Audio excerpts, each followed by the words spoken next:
1. El Imperio Romano. Paul Van. El hielo se rompe enseguida con ellos. Para conocerlos, basta con mirarlos a los ojos, y ellos mismos miran también a su vez. No siempre ni en todas sus épocas ha supuesto el arte del retrato un intercambio de miradas semejantes.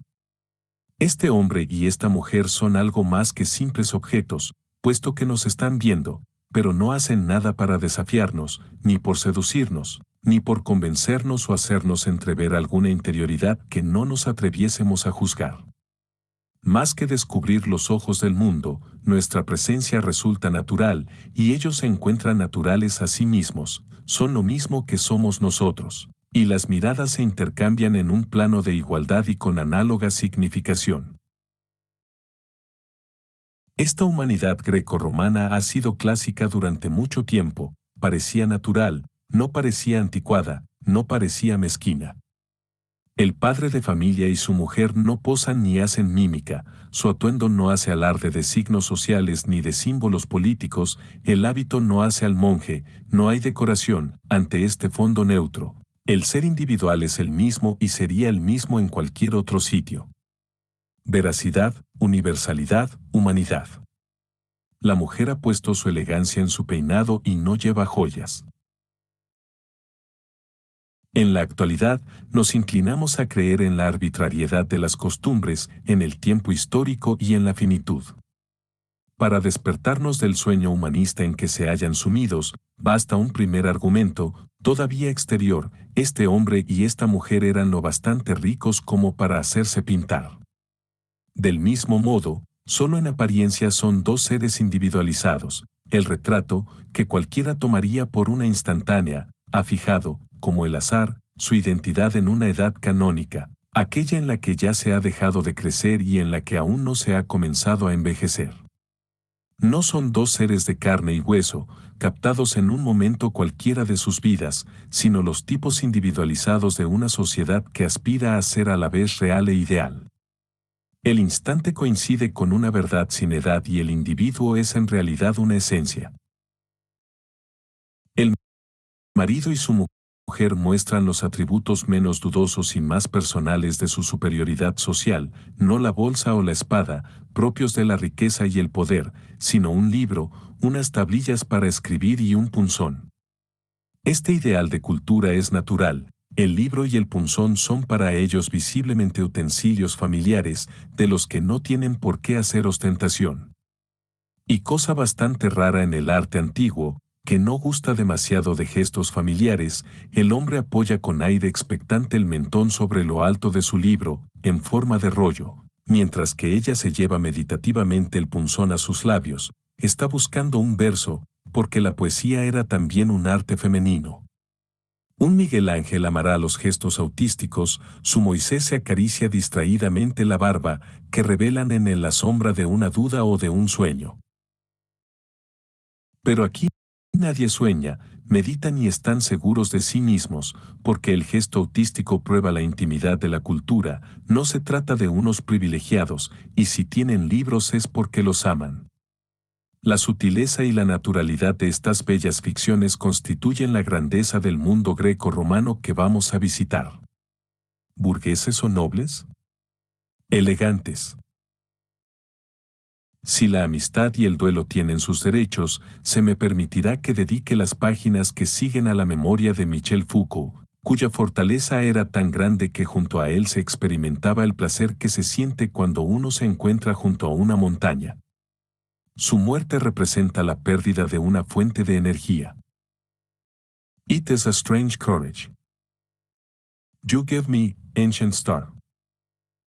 Seen alone in the sunrise. Toward which you lend no part.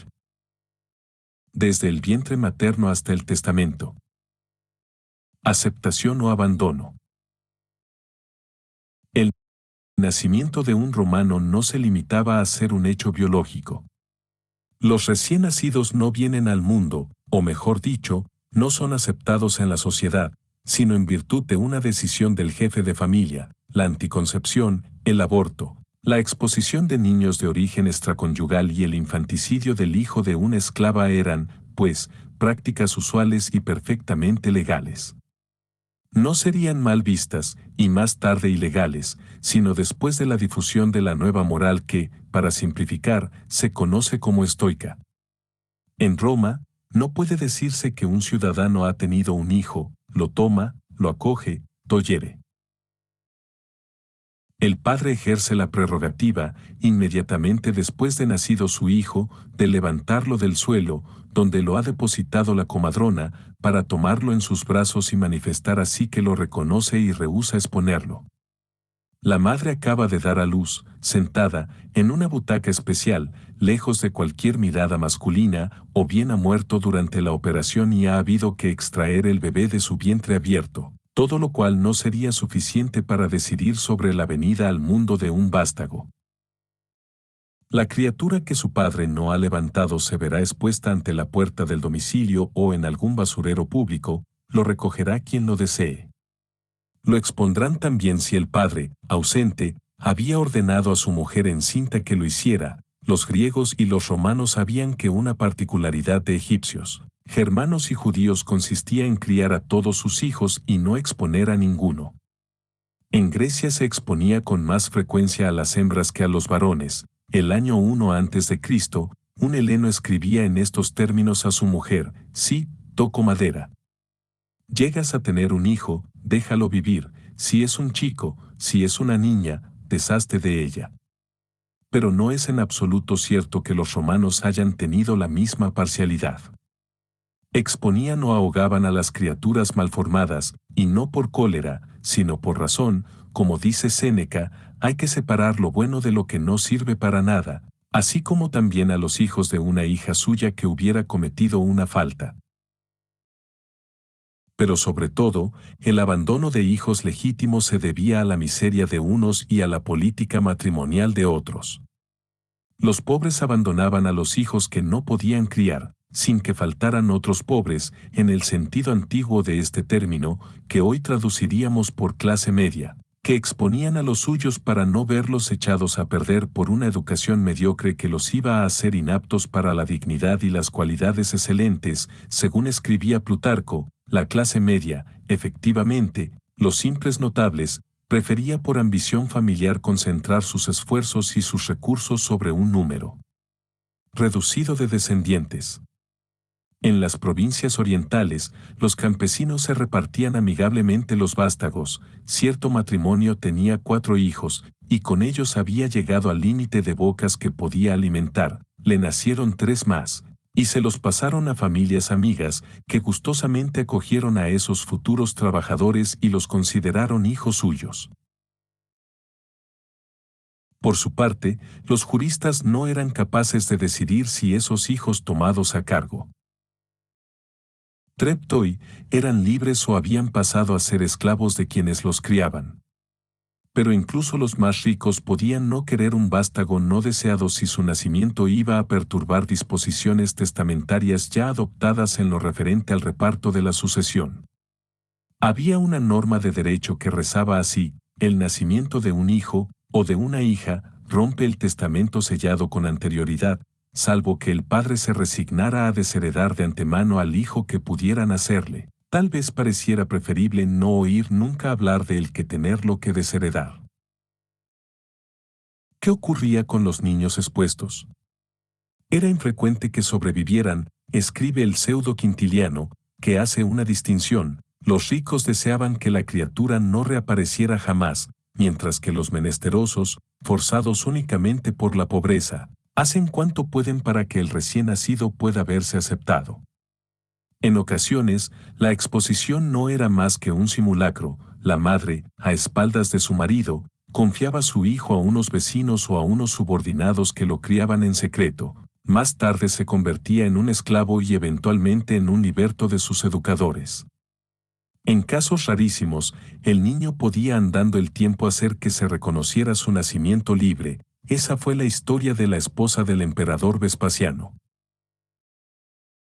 Como decisión legítima y madura, la exposición podía adoptar el aspecto de una manifestación de principios. Un marido que sospeche que su mujer le ha sido infiel expondrá al hijo que cree adulterino, Así fue como se abandonó completamente desnuda, a la puerta del mismo palacio imperial, a la hija de una princesa.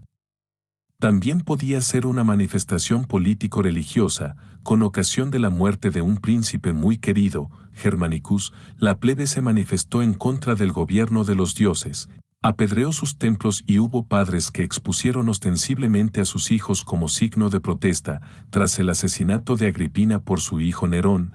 Un desconocido expuso en pleno foro a su recién nacido con un cartelón en que había escrito: «No quiero criarte, no sea que estrangules a tu madre».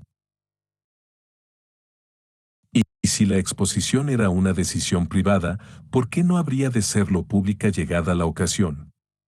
Un rumor corrió en cierta ocasión entre la plebe, el Senado, habiendo sabido por los adivinos que en aquel año iba a nacer un rey, se proponía obligar al pueblo a abandonar a todos los niños que nacieran durante el periodo en cuestión.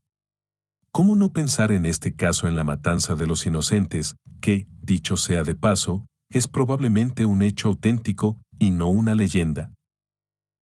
La voz de la sangre no se dejaba oír demasiado en Roma, la que hablaba más alto era la voz del nombre familiar.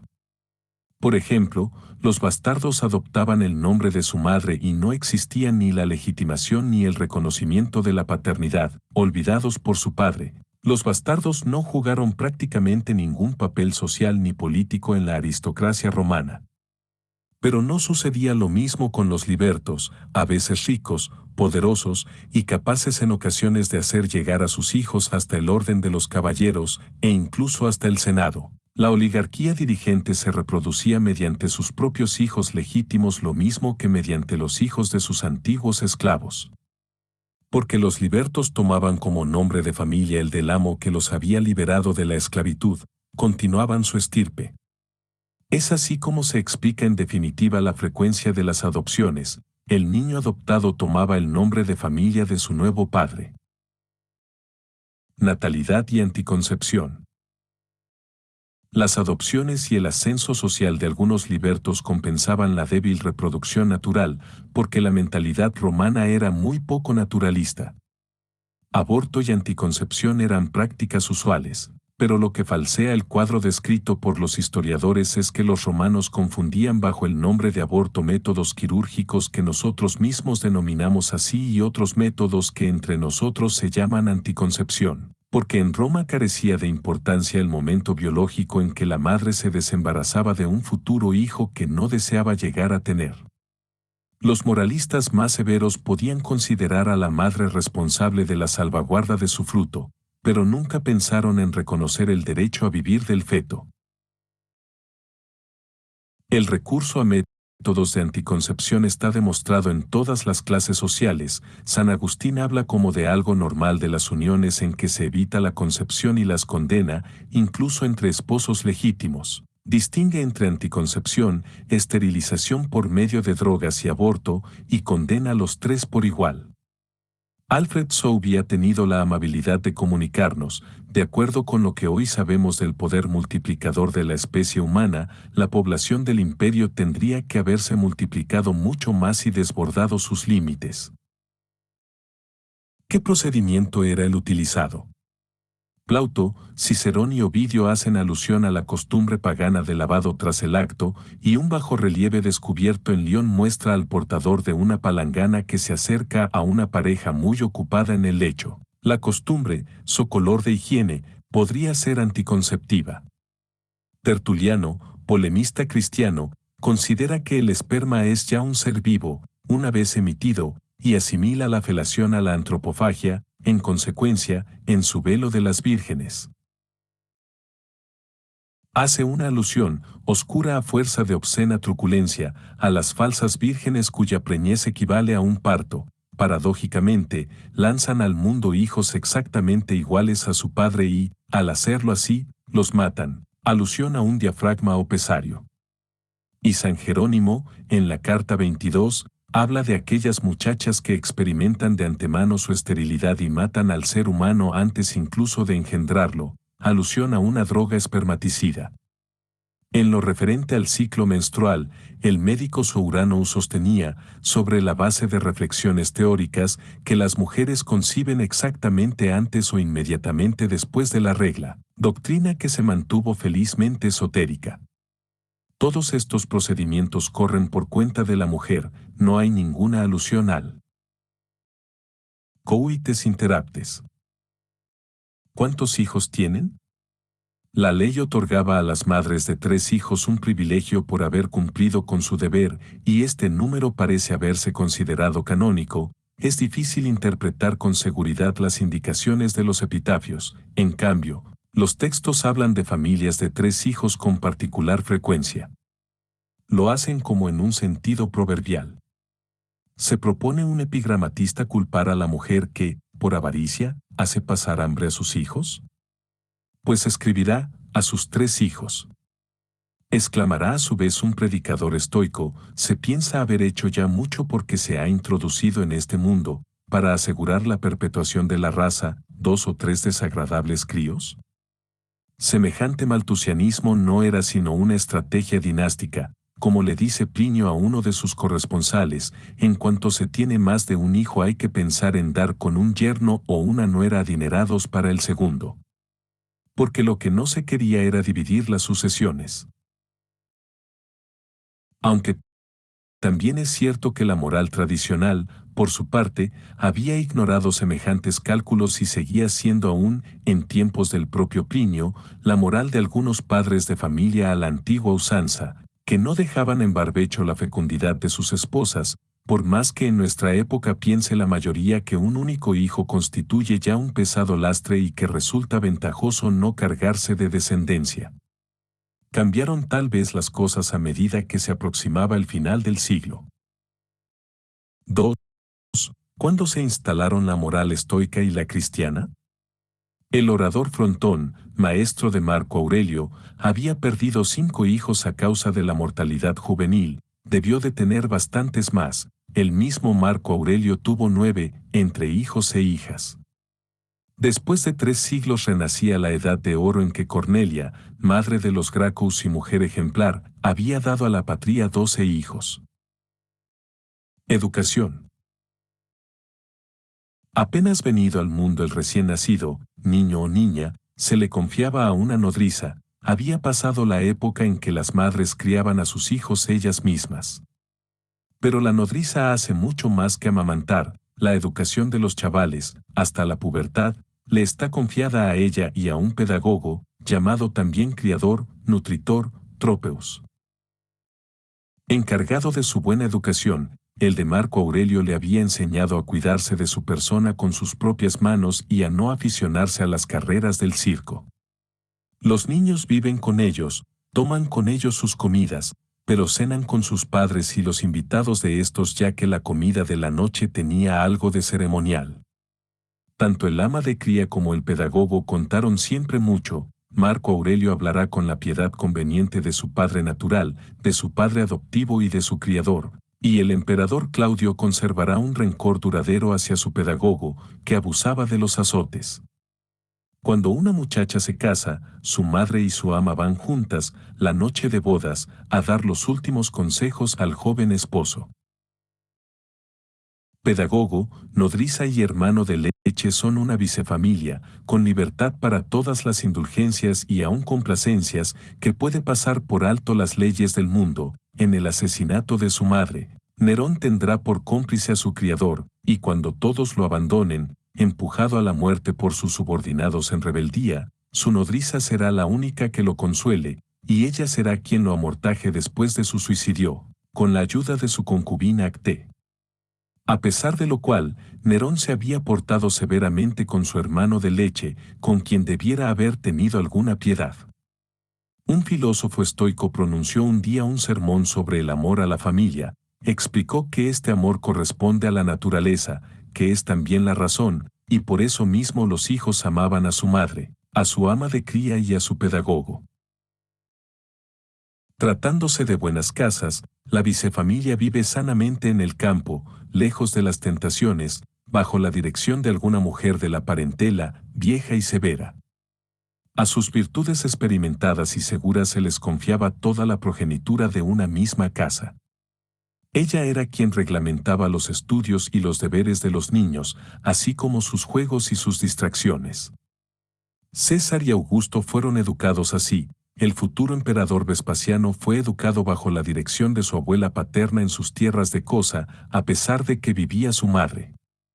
Una abuela paterna tenía, en efecto, que ser severa, mientras que el papel de la abuela materna era sobre todo de indulgencia, y un reparto análogo se daba entre los tíos, cuyos nombres eran respectivamente símbolos de severidad y de condescendencia.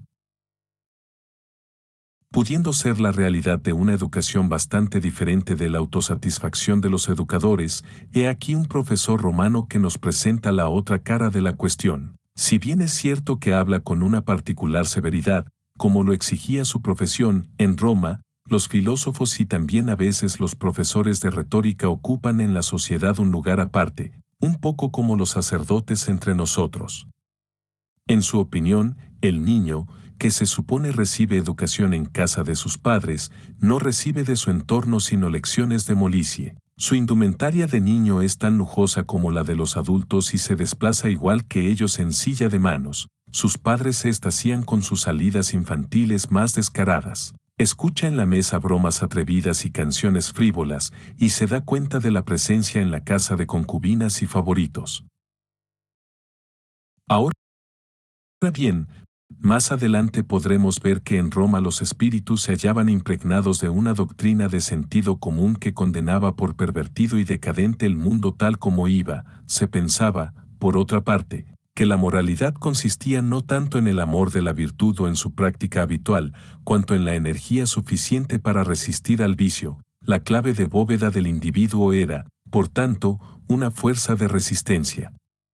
La educación tenía teóricamente como fin templar el carácter mientras era tiempo oportuno para ello, de modo que los individuos pudiesen resistir, una vez adultos, al microbio del lujo y de la decadencia que, a causa de la corrupción de los tiempos actuales, se había metido en todas partes. Era un poco como cuando nosotros hacemos que los adolescentes practiquen el deporte porque sabemos muy bien que más tarde van a pasar el resto de sus vidas sentados en un despacho.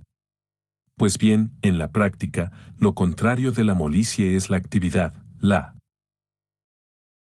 industria, que fortalece los músculos del carácter, mientras que la molicie los atrofia. Tácito, por ejemplo, nos habla de un senador procedente de una familia plebeya, pero muy antigua y considerada. Prevenía en su favor por su aire bondadoso más que por su energía, y, sin embargo, su padre lo había educado con toda severidad. Solo la severidad, capaz de aterrorizar los apetitos tentadores, puede ejercitar la musculatura del carácter.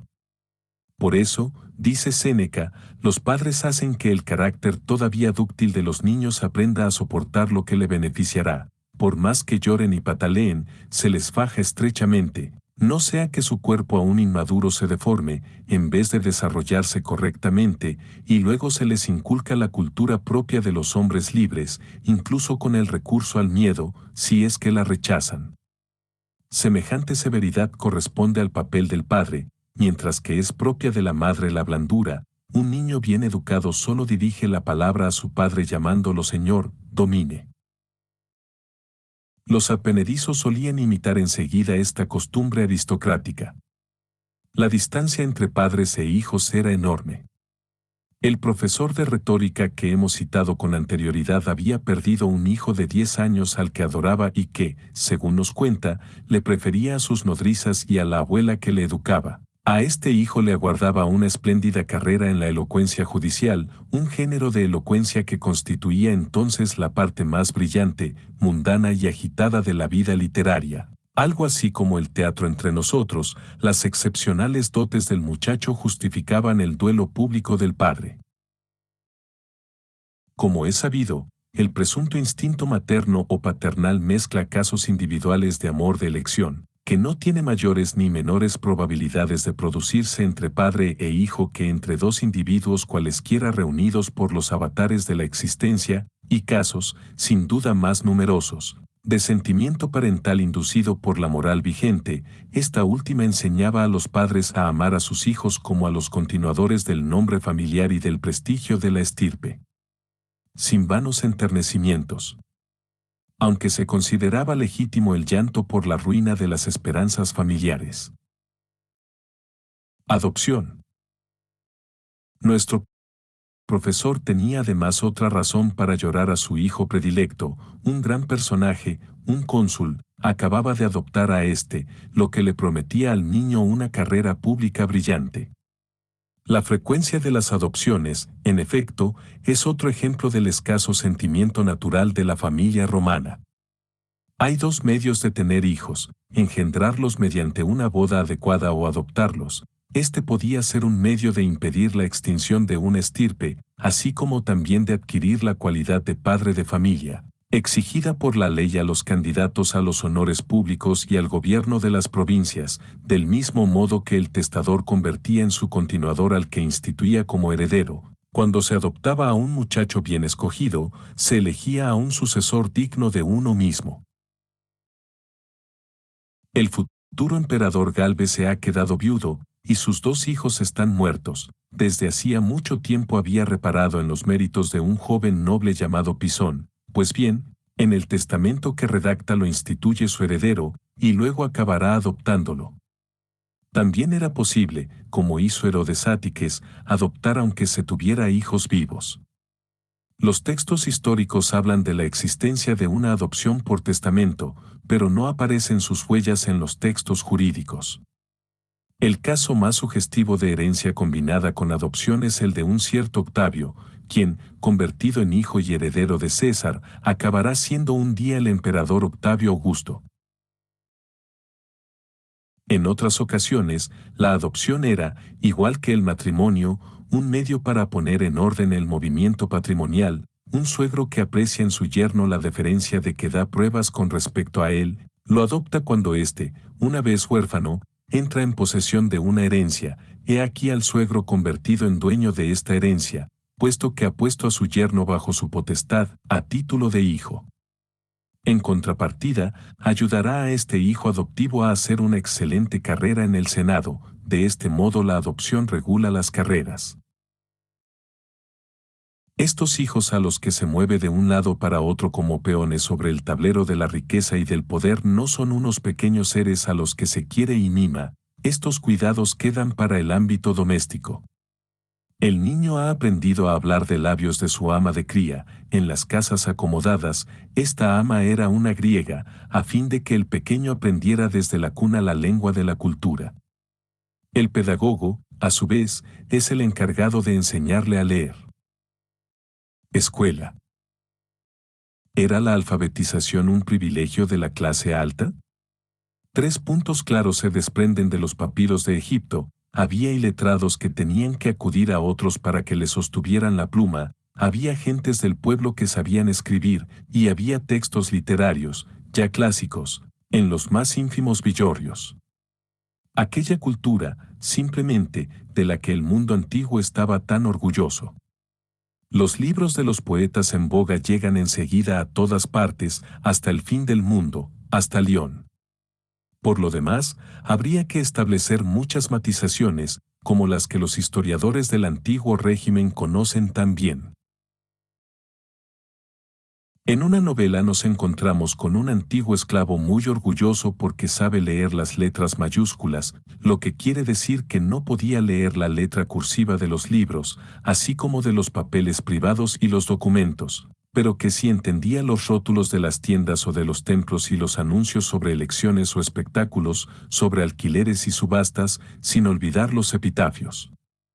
Por otra parte, si los preceptores privados solo estaban al alcance de las familias más pudientes, había tanto en ciudades como en aldeas, según Ulpiano, maestros que enseñaban las primeras letras. La escuela era una institución reconocida, el calendario religioso señalaba las vacaciones escolares y las clases eran por la mañana. Hemos descubierto una gran cantidad de documentos escritos de mano de gentes sencillas, cuentas de artesanos, cartas ingenuas, grafiti murales, tablillas de sortilegio. Solo que escribir sin más para su propio uso es una cosa y otra muy distinta. Saber escribir a más altas instancias, para ello hay que conocer el estilo elevado y ante todo la ortografía, que los graffiti ignoran. Hasta tal punto que, para redactar un documento público, un plácet o incluso un simple contrato, gentes que en rigor sabían leer y escribir se sentían iletradas y acudían a un escribano público, notarios. Pero una parte más o menos importante de los niños romanos no habían dejado de ir a la escuela hasta los 12 años, las niñas no menos que los niños, como nos lo confirma el médico Souranos. Mejor aún, las escuelas eran mixtas. A los 12 años, los destinos de chicos y chicas se separaban, igual que los de ricos y pobres. Solo los varones, si son de familia acomodada, continúan estudiando, bajo la vara de un gramático o profesor de literatura, estudian los autores clásicos y la mitología, de la que no creían una palabra, pero que hacía que pudiera reconocerse a las personas cultivadas. Excepcionalmente, a algunas muchachas les ponía su padre un preceptor que les enseñaba sus clásicos. Hay que añadir que a los 12 años una joven se halla en edad núbil, que algunas estaban otorgadas ya a un marido a esta edad tan precoz y aún no se había consumado el matrimonio. En cualquier caso, una chica es una adulta a los 14 años. Los hombres las llaman entonces señora, domina, Kiria. Y, al comprender que no les queda otra cosa que hacer que compartir el lecho de un hombre, se dedican a embellecerse y carecen de cualquier otra perspectiva. El filósofo que escribió estas líneas concluía que más valdría hacerles comprender que nada podrá hacerlas más estimables que mostrarse púdicas y reservadas. En las buenas familias, se encierra desde entonces a las muchachas en la prisión sin barrotes de las labores de la rueca, que sirve para demostrar que no pasan el tiempo haciendo nada malo. Si una mujer adquiere una cultura de entretenimiento, sabe cantar, danzar y tocar un instrumento, canto, música y danza eran cosas que iban juntas, se la alabará y apreciará su talento, pero se tendrá buen cuidado en añadir que no por ello deja de ser una mujer honesta. Finalmente, será el marido quien eduque eventualmente a una mujer de buena familia, si es aún demasiado joven.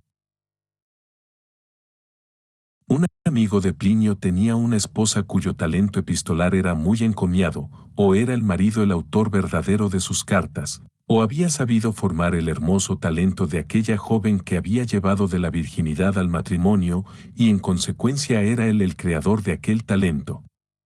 Por el contrario, la madre de Séneca se había visto impedida en el estudio de la filosofía por su marido, que solo veía en semejante tarea la senda del libertinaje. Mientras tanto, los jóvenes prosiguen sus estudios. ¿Para convertirse en buenos ciudadanos? ¿Para aprender su futuro menester? ¿Para adquirir los medios de comprender algo en el mundo en que viven? No, sino para adornar su espíritu, para cultivarse en las bellas artes. Es un error pintoresco el de creer que la institución escolar se explica, a través de los siglos, por una función, la de formar al hombre o, por el contrario, la de adaptarlo a la sociedad. En Roma no se enseñaba materias formativas ni utilitarias, sino materias de prestigio y, en primer lugar, la retórica. En la historia es excepcional que la educación prepara al niño para la vida y sea una imagen reducida de la sociedad o una especie de modelo germinal. Las más de las veces, la historia de la educación es la de las ideas corrientes en torno a la infancia y no se la puede explicar por la función social de la educación. En Roma se trataba de embellecer mediante la retórica el alma de los jóvenes, del mismo modo que durante el siglo último se los disfrazaba de marinos o de militares. La infancia es una edad que se enmascara para su embellecimiento a fin de hacerle encarnar una visión ideal de la humanidad. Hemos prescindido de la educación en las regiones griegas del imperio porque era diferente en muchos aspectos.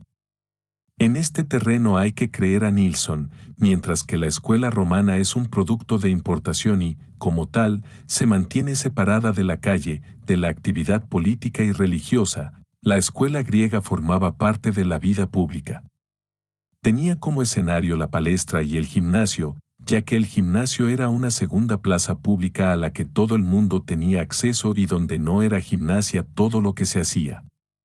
Pero también se hacía, y en mi opinión la enorme diferencia entre la educación a la griega y la educación romana radica en que el deporte ocupaba la mitad de la primera, incluso las materias literarias, la lengua materna, Homero, la retórica, un poco de filosofía y mucha música, aún en tiempos del imperio, se enseñaban en un rincón del gimnasio o de la palestra.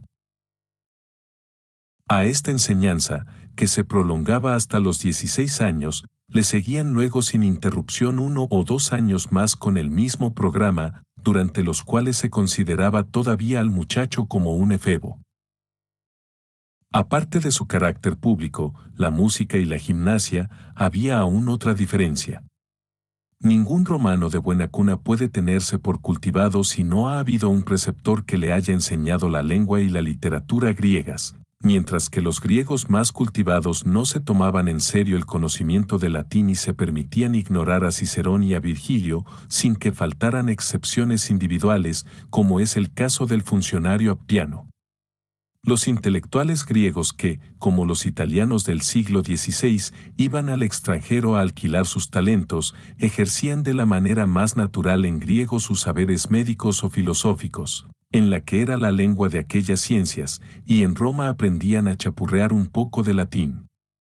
Solo a finales de la antigüedad se pondrán los griegos a aprender metódicamente latín para poder llevar adelante una carrera jurídica en la administración imperial. Adolescencia.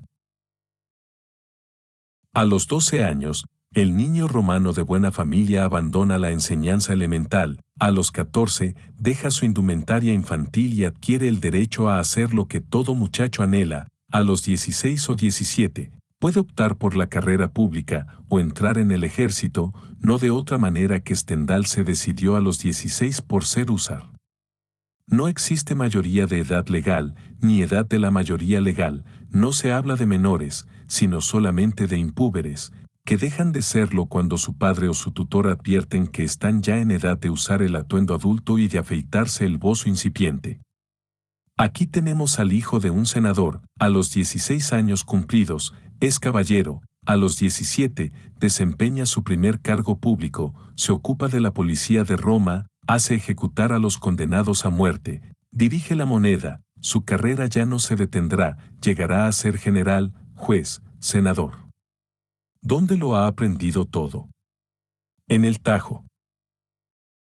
¿De sus mayores? De sus subordinados, mejor, tiene la suficiente altivez nobiliaria para que parezca que decide cuando le están haciendo decidir. Cualquier otro joven noble, a los 16 años, era oficial, sacerdote del Estado o se había estrenado ya en el foro. Al aprendizaje sobre el tajo de los asuntos cívicos y profesionales se añade el estudio escolar de la cultura, el pueblo posee una cultura, pero no tiene la ambición de cultivarse, la escuela es el medio para semejante apropiación y, al mismo tiempo, modifica esta misma cultura. Es así como llega a haber escritores clásicos, del mismo modo que de acuerdo con los cánones del turismo va a haber lugares que será preciso haber visitado, y monumentos que habrá que haber visto. La escuela enseña por fuerza a todos los notables actividades prestigiosas para todo el mundo, pero que solo interesan a unos pocos, incluso entre quienes las admiran de lejos. Y, como sucede que una institución cualquiera se convierte enseguida en fin de sí misma, la escuela enseñará sobre todo, y llamará clásico, lo que resulte más fácil de enseñar. Desde los tiempos de la Atenas clásica, la retórica había sabido elaborarse como doctrina establecida y dispuesta para ser enseñada. Fue así como los jóvenes romanos, entre los 12 y los 18 o los 20 años, aprendían a leer a sus clásicos y luego estudiaban la retórica. ¿Y qué era la retórica? Pues exactamente, nada útil que aportara algo a la sociedad. La elocuencia de la tribuna, así como la del foro, desempeñaron un gran papel durante la República Romana, pero su prestigio provenía mucho más de su brillo literario que de su función cívica. Cicerón, que no era precisamente hijo de un oligarca, tendrá el raro honor de ser admitido en el Senado porque su relumbre literario de orador no podía por menos de realzar el prestigio de la Asamblea. Todavía en tiempos del Imperio, el público seguía los procesos como se sigue entre nosotros la vida literaria, y la gloria de los poetas carecía de la aureola de vasta popularidad que ceñía la frente de los oradores de talento. Esta popularidad de la elocuencia le valió al arte retórica, o elocuencia en recetas, convertirse, junto al estudio de los clásicos, en la materia capital de la escuela romana. De manera que todos los muchachos aprendían modelos de discursos judiciales o políticos, desarrollos tipo y efectos catalogados, el equivalente a nuestras figuras retóricas. ¿Aprendían, por tanto, el arte de la elocuencia?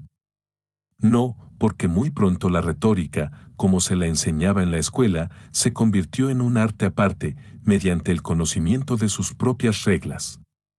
Llegó a haber, por tanto, entre la elocuencia y la enseñanza de la retórica, un verdadero abismo que la antigüedad no dejó nunca de deplorar, al tiempo que se complacía en él. Los temas de discurso que se les proponían a los niños romanos no tenían nada que ver con el mundo real, al contrario, cuanto más abracadabrante era un tema, más materia proporcionaba a la imaginación. La retórica se había convertido en un juego de sociedad. Supongamos que una ley ha decidido que una mujer seducida tenga la posibilidad de hacer condenar a muerte a su seductor o de casarse con él. Ahora bien, durante una misma noche, un hombre viola a dos mujeres. Una de ellas exige su muerte y la otra, contraer matrimonio con él. Un tema como este ofrecía ancho camino al virtuosismo, al gusto por el melodrama y el sexo, al placer de la paradoja y a las complicidades del humor. Pasada la edad escolar, no faltaban aficionados muy versados que continuaban ejercitándose en semejantes juegos, en su domicilio, ante un auditorio de auténticos expertos. Tal fue la genealogía de la enseñanza antigua, de la cultura a la voluntad de cultura, de esta a la escuela y de esta última al ejercicio escolar convertido en un fin en sí mismo. Juventud efímera. Mientras el niño romano, al pie de la cátedra, le aconseja a Sila que renuncie a la dictadura o delibera sobre lo que debe decidir la muchacha violada, ha alcanzado la pubertad. Comienzan unos años de indulgencia. Todo el mundo está de acuerdo. En cuanto los jóvenes se visten por primera vez de hombres, su primer cuidado consiste en granjearse los favores de una sirvienta o en precipitarse a su burra, el barrio de mala fama de Roma, a menos que una dama de la alta sociedad, según se precisa, no ponga los ojos en ellos y tenga el capricho de espabilarlos. La libertad de costumbres de la aristocracia romana corría pareja con la de nuestro siglo XVIII. Para los médicos, como Celso o Rufo de Efeso, la epilepsia es una enfermedad que se cura por sí misma en la pubertad, o sea, en el momento en que las chicas tienen sus primeras reglas y cuando los chicos mantienen sus primeras relaciones sexuales, lo que equivale a decir que pubertad e iniciación sexual son sinónimas para los muchachos, ya que la virginidad femenina sigue siendo sacrosanta. Entre su pubertad y su matrimonio se extendía, por tanto, para los jóvenes un periodo en que era corriente la indulgencia de los padres, Cicerón y Juvenal, moralistas severos, y el emperador Claudio, en sus funciones de censor, admitían que había que hacer algunas concesiones al ardor de la juventud. Durante 5 o 10 años, el muchacho se entregaba al libertinaje, o tenía una amante, o en compañía de una banda de adolescentes podía echar abajo la puerta de una mujer de mala vida y consumar una violación colectiva. A lo dicho viene a añadirse un hecho folclórico semioficial, la organización de los jóvenes en una institución exclusiva de ellos. Bien conocidas en la parte griega del imperio, las asociaciones de jóvenes, Collegia Juvenum, existían también del lado latino, si bien sigue manteniéndose en la oscuridad su papel exacto, sin duda porque era múltiple y desbordaba, a causa de la sangre ardiente de la juventud, las actividades en las que se pretendía confinarlas. Aquellos jóvenes hacían deporte, esgrima y practicaban la caza a caballo, o bien se asociaban en el anfiteatro para la caza de las fieras, con gran admiración de sus compatriotas. Pero, por desgracia, no se contentaban con estas loables actividades físicas, adaptadas de la educación deportiva tan querida de la civilización griega. Por el contrario, abusaban de su número y de su estatuto oficial y provocaban desórdenes públicos.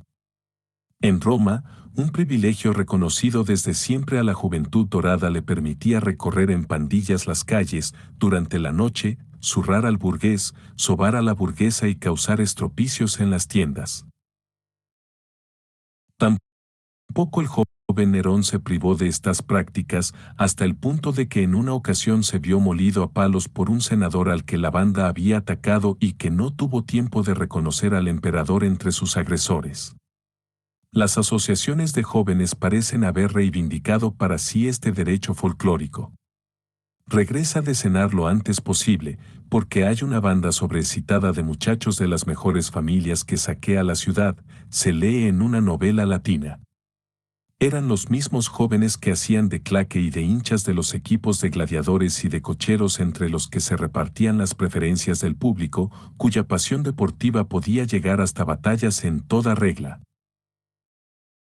Algunos, a quienes usualmente se denomina los jóvenes, escribe un jurista, se dedican, en algunas ciudades, a jalear el griterío turbulento del público. Si su falta se reduce a esto, se hará ante todo que los amoneste el gobernador y, si reinciden, se los hará azotar y luego se los dejará en libertad. Se trata de privilegios de la juventud, así como de privilegios del grupo constituido por los jóvenes. Cuando llega el momento del matrimonio se acaban las amantes y se acaban igualmente las relaciones con los compañeros de fechorías. Eso es al menos lo que sostienen los poetas que componen los epitalamios y que, en sus cantos nupciales, no sienten ningún empacho en evocar los pasados desórdenes del joven esposo, al tiempo que aseguran que la novia es tan maravillosa que todo lo pasado ha acabado por completo. Así fue al menos la primera moral romana. Pero, a lo largo del siglo II de nuestra era se fue difundiendo paulatinamente la moral nueva, que siquiera teóricamente puso fin a aquella. Esta segunda moral, apoyada en leyendas médicas. No hay que olvidar que la medicina antigua tenía más o menos la misma seriedad científica que la de los tiempos de Molière, se propuso encerrar el amor dentro de los confines del matrimonio, incluso para los jóvenes, e incitar a los padres a conservarlos vírgenes hasta el día de sus bodas. El amor no es ciertamente un pecado, sino un placer, solo que los placeres representan un peligro, lo mismo que el alcohol. Es preciso, por tanto, para la salud, limitar su uso, y lo más prudente es incluso abstenerse de ellos por completo. No se trata de puritanismo, sino de higiene. Los placeres conyugales, por su parte, son algo distinto, se identifican con la institución cívica y natural del matrimonio y constituyen, por consiguiente, un deber. Los germanos, descritos por Tácito como buenos salvajes, solo conocen el amor tardíamente, de manera que sus fuerzas juveniles no se agotan, como ocurre entre nosotros. Los filósofos, racionalizadores por vocación, apoyaban el movimiento, y uno de ellos escribió, en lo que a los placeres del amor se refiere, es preciso, en la medida de lo posible, que te conserves puro hasta el matrimonio. Marco Aurelio, emperador y filósofo a la par, se felicitará de haber salvaguardado la flor de su juventud, de no haber ejercitado precozmente su virilidad, e incluso de haber retrasado el momento con creces, de no haber tocado a su esclavo Teodotos ni a su sirvienta Benedicta, por más que lo hubiera deseado. Los médicos ordenan la gimnasia y los estudios filosóficos a fin de sustraerles a los jóvenes su energía venérea. Ha de evitarse la masturbación, no porque debilite propiamente las fuerzas, sino porque favorece la maduración demasiado temprana de una pubertad que se convertirá así en un fruto imperfecto, por precoz. Matar al padre. A esta nueva moralidad se añaden argumentos extraídos de la moral antigua, cívica y que muestra su solicitud por el patrimonio, razones todas ellas que darán lugar a lo largo de los siglos del imperio a una idea nueva, que será la de la mayoría.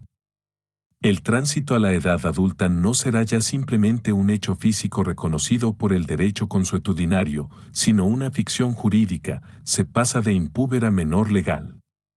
Civismo, un muchacho que haya abusado de la indulgencia otorgada a sus placeres habrá perdido la ocasión, que ya no volverá a encontrar, de templar su carácter. El severo emperador Tiberio, que además era estoico, se apresuró a enviar a su sobrino Druso al frente de un regimiento porque le gustaban demasiado los placeres de la capital. Haberse casado joven equivalía, por tanto, a un certificado de juventud honesta.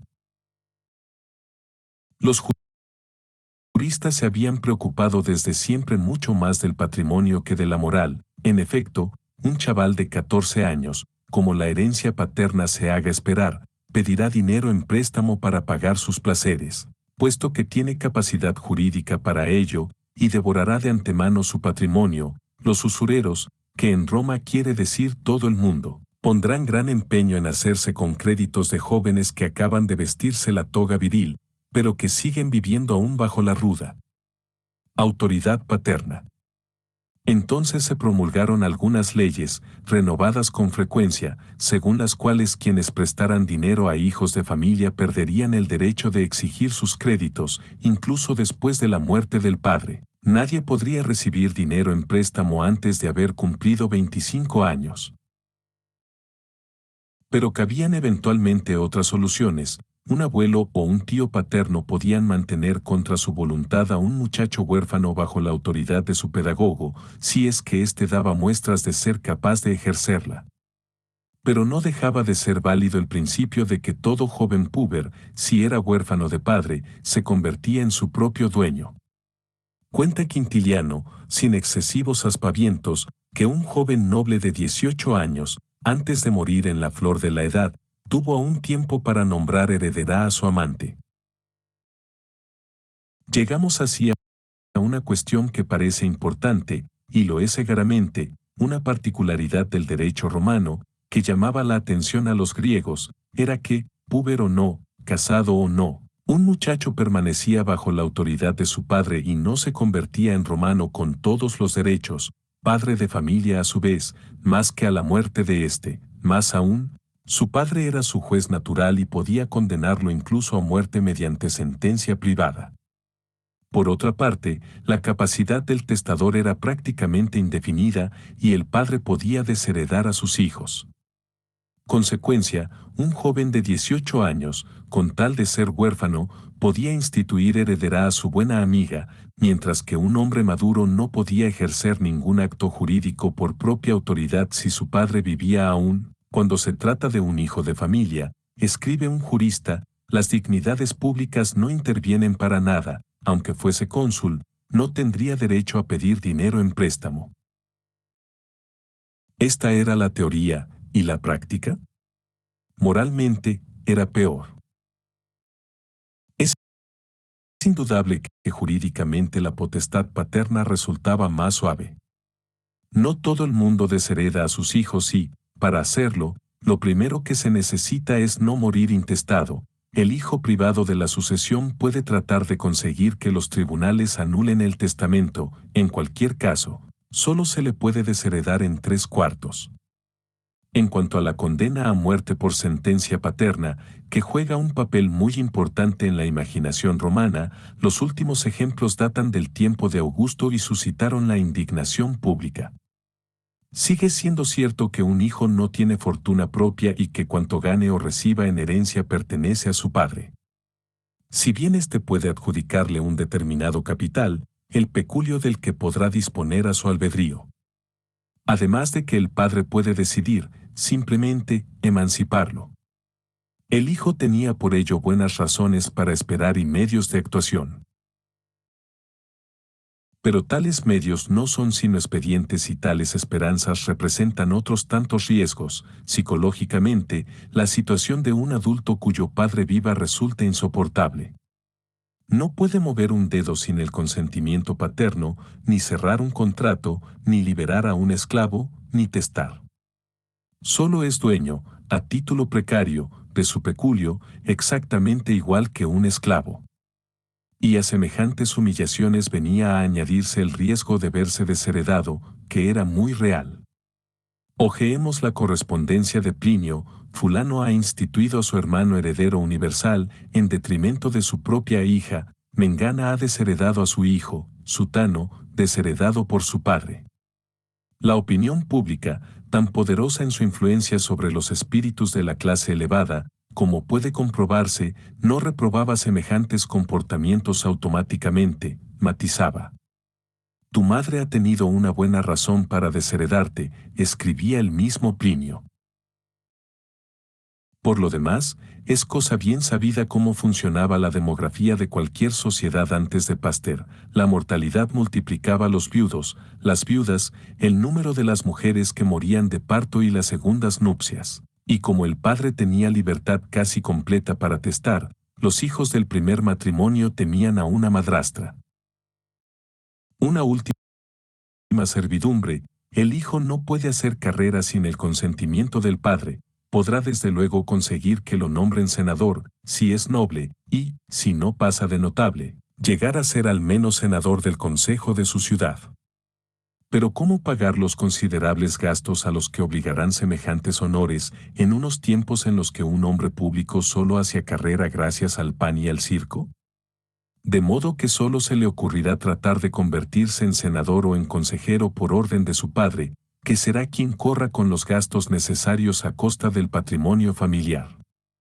Sobre un edificio público del África romana, construido a sus expensas por determinados consejeros, en nombre de los honores recibidos, se lee una inscripción según la cual había sido el padre quien había sufragado los gastos a favor de su hijo.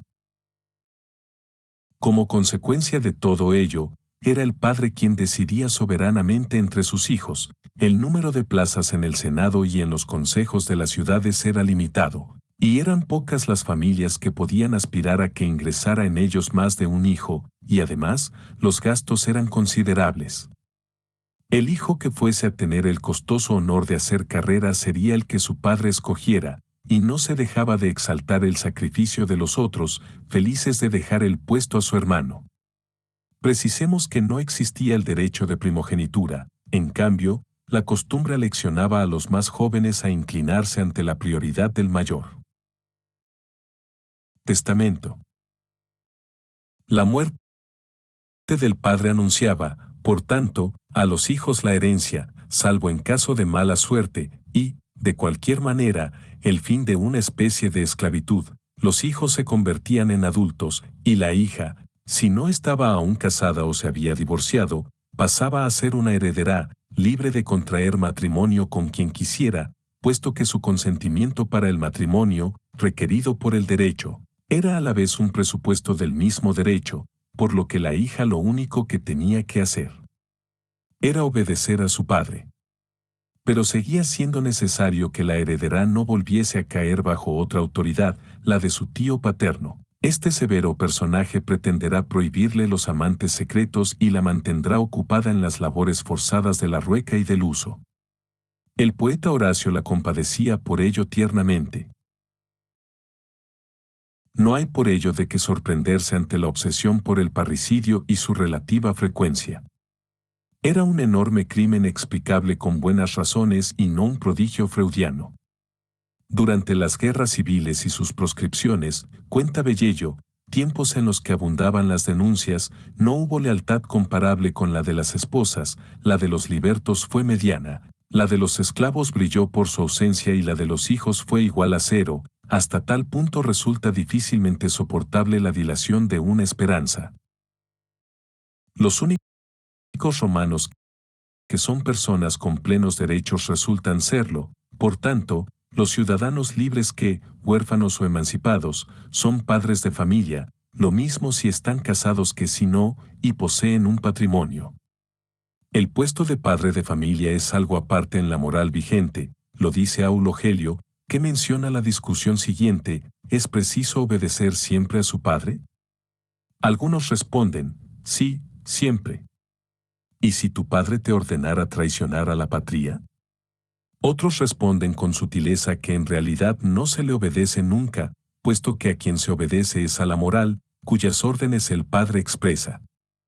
Aulio Gelio replica inteligentemente que hay un tercer orden de cosas que ni el bien las impone ni son inmorales, tales como casarse o permanecer célibe, emprender tal o cual oficio, partir o quedarse, solicitar o no los honores públicos. La autoridad paterna se ejercita precisamente con respecto a este tercer orden de cosas. La autoridad familiar y la dignidad social de los padres de familia tienen en el testamento su arma y su símbolo. Porque el testamento es una suerte de confesión en la que el hombre social se revela por entero y por la que habría de ser juzgado. ¿Había instituido heredero al más digno?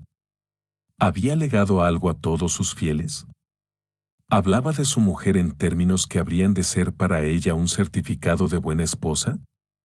¿Cuánto tiempo se nos va en deliberar en nuestro fuero interno sobre a quién legaremos algo y en qué cantidad? En ningún otro caso damos tantas vueltas a nuestras decisiones. Todos los miembros de la familia, próximos o lejanos, han de recibir alguna cosa, igual que los restantes de la casa. El testamento manumite a los esclavos con méritos y no se olvida a los libertos que han permanecido fieles ni a los clientes. La lectura pública del testamento era el acontecimiento por antonomasia, ya que los legados y las herencias no lo eran todo, y el testamento adquiría valor de manifiesto. La costumbre de designar herederos por sustitución, que no iban a tocar un céntimo, salvo si el heredero principal rechazaba la sucesión, permitía inscribir todos los nombres propios que el testador quisiera, titular cada uno de ellos de una fracción teórica de la herencia, que medía la estima que el difunto tenía por unos y otros. De esta forma se podía insultar post-mortem a aquellos a quienes se había detestado en secreto, así como cabía igualmente saludar a la gente valiosa. En la aristocracia existía la costumbre de dejar un legado a los grandes escritores de actualidad. Plinio, orador célebre entonces, que acudía a todas las ceremonias de apertura de testamentos, hacía notar con satisfacción que le legaban siempre la misma suma que a su rival y amigo el orador Tácito. No miente, desde luego, y los epigrafistas han hallado un testamento en que se le nombra. La política intervenía en ello a su vez. Un senador que había gozado siempre de excelente fama perdió su reputación a causa de su testamento, en el que prodigaba adulaciones a Nerón, evidentemente, con la intención de evitar la anulación del mismo y que el fisco imperial confiscara su sucesión. Otros, en cambio, insultaban a los todopoderosos libertos, ministros del soberano, o incluso se permitían expresiones poco gratas para el propio emperador, lo mismo si se llamaba Nerón o Antonino Pío. Un testamento era algo tan estupendo, algo de lo que uno se enorgullecía, que había muchos que solo con dificultad se resistían al deseo de ofrecer una lectura después de un banquete, para alegrar de antemano a los legatarios y para hacerse querer. Es bien conocida la importancia que han tenido en otras sociedades el ritual del lecho de muerte y las últimas palabras. En Roma, esa importancia la tenía el testamento, en el que se ponía de manifiesto el individuo social, y luego, como podrá verse, el epitafio, mediante el cual se manifestaba lo que podría calificarse como el individuo público. El matrimonio. En la Italia romana, un siglo antes o después de nuestra era había 5 o 6 millones de hombres y mujeres que eran ciudadanos libres. Vivían